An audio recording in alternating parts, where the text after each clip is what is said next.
My name is Jeff Stahl. I'm from Newport Fire Department in Newport, Kentucky. I'm a proud member of Newport Professional Firefighters Local 45. I've been a career fireman for 17 years now, and everything kind of changed for me at the end of last year when I got a screen from UDS. Remember, our union leadership brought a message to us that we have this company that is interested in doing screenings. Our union leadership had a lot of praise for this company and a lot of interest in getting this done for our members. And with our family history, my mom passed away of cancer in 2019. So I thought, this would be a good opportunity for me to do a screening that wouldn't be done through my normal doctor's office. So we got the notification in November. We got the scan done in November. December, I got the results, and it showed a 1.5 centimeter nodule in my right side in my thyroid, which about 7 of us had some kind of thyroid issue with our scan. We kind of put it off a little bit until for Christmas. We revisited back in January. I made an appointment with my doctor, sat down with her. She read the results and almost kind of dismissed it as this might be kind of a scam or a waste of money kind of deal. That's just the impression that I felt. But she did want to do her due diligence and said, well, let's go get a biopsy and we'll just double check and make sure it's most likely it's nothing.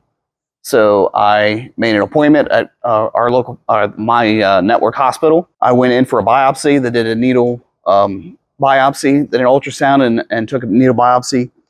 I didn't expect to hear anything back for a week or so. That's what they told me. My doctor called me 2 days later and said I had papillary carcinoma. And I was at work at the time, and it was one of those things. How do you react to that moment, just having cancer, just having that word? I was very upset. I called my wife first thing. She was very upset. But then when I got off the phone, she said she cried really hard. And then she realized that she is a scientist and we're going to get through it. She's going to research the crap out of it. And that's what we did. We read all about it. So I made it a follow-up appointment. I had started an appointment with a surgeon to figure out what we're going to do about it. I sat down with him. He was kind of a newer doctor, newer in his field. We went through the procedure. This is what we're going to do. And he says, if you want a second opinion, there's a doctor in Cincinnati who's like a foremost expert in this type of cancer. And his name was Dr. Stewart. He's from University Hospital, Cincinnati. So I made an appointment with him, got a second opinion. Within a minute of his ultrasound, he found that I had Hashimoto's disease. I never knew what that was. It was really confusing for me. He explained the Hashimoto's disease, and after researching it, it is when your immune system is attacking your thyroid. So it creates all this inflammation, and that inflammation can turn to cancer. Ultimately, I can't bear down, or I can't lock in exactly if it was exposure from this or that, or if it's the Hashimoto's, but most likely it was the Hashimoto's for me in my particular case. Made an appointment for the surgery, got the surgery done in April. His plan was to remove half of the thyroid. He was going to cut lymph nodes up in the surgery room and to see if there was any cancer cells in those lymph nodes.